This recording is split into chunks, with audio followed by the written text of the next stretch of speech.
In this scenario example called Scenario Attitude Feedback 2T, we're going to take the earlier attitude feedback scenario that we had, which we just had a spacecraft using an external control torque, and we had to do some inertial 3D pointing, some stabilization with MRP feedback. We're going to take that scenario and now break it up across two processes. Now, why would you do that? You might want to group things. You might want to really segregate out everything that's flight software running in its own process, or again, you can think of processes as task groups. This is not multi-threading like in a multi-threaded process environment. This is really just a task group, what we call a process. But it gives you the nice segregation of everything simulation-wise and everything that's flight algorithm running in its own thing. And that's sometimes handy to turn things on and off, or just to organize complex simulations. So what does it take to do that? If you are familiar with Basilisk version 1 and earlier, there was a different messaging system, and there to have a message talk and be read across processes always took extra steps. We had to create these bridges to get between them. And with the new message system in Basilisk 2, this is much, much simpler. We don't have to do anything specific to talk to a module that's running on a different process. So that's nice. So we're going to create two tasks, two processes actually, a simulation process group and a flight software process group, and then we're going to create tasks, single tasks within them, and run all our dynamics that we did earlier in one process, and all the flight algorithms running in a separate process. So let's go look at the Python code, and I'll show you what it takes. The imports, it's pretty much identical to what we did. This would be a slightly simplified. This version doesn't have all the different conditions. We can use integral feedback or unmodeled torques, and that's it. So it is a simplified version of the other scenario attitude feedback.py file. But now you can see we're creating a dynamics task name and a dynamics process name and a flight software task name and a flight software process name. We create the Basilisk framework as normal. I'm setting a simulation time to 10 minutes. It's the same as before. Now, instead of doing a single process, I'm going to highlight both lines. We're going to create a dynamics process in the first line and then a flight software process in the second line. So that gives us two task groups, also known as processes, that we can now add tasks to, and then we add modules to tasks.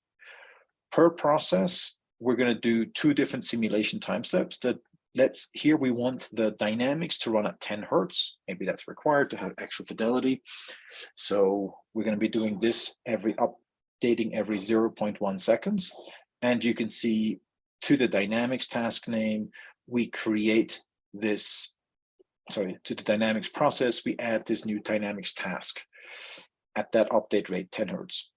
Versus flight software running at 2 Hertz, so every 0.5 seconds. And in the flight software process, we're adding a flight software task name at that update rate. So that's one reason you might want to do this too. So the rest of the simulation looks a lot like just the basic scenario attitude feedback.py file.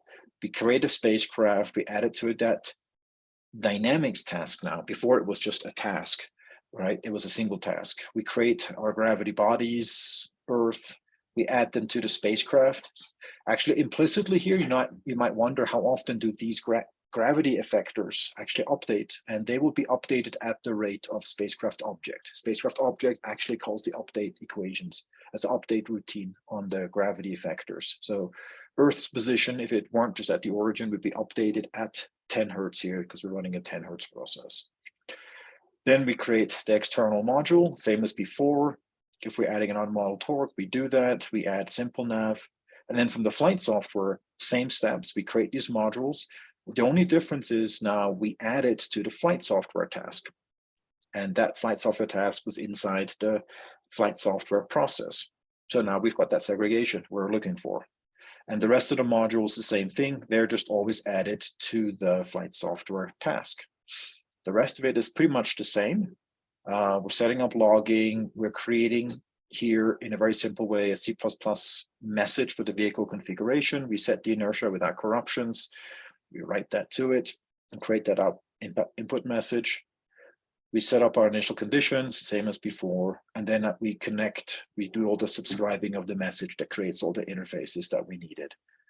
And that was it. So that you can see here, compared to Basilisk 1, there was nothing extra or new required. We could just do it directly, because it's the direct memory read that happens across these processes. The rest of it is pretty much the same. So that was a quick overview of how you can segregate out the modules and tasks into separate processes in Basilisk for grouping and run them individually, the tasks at different rates. And that was it.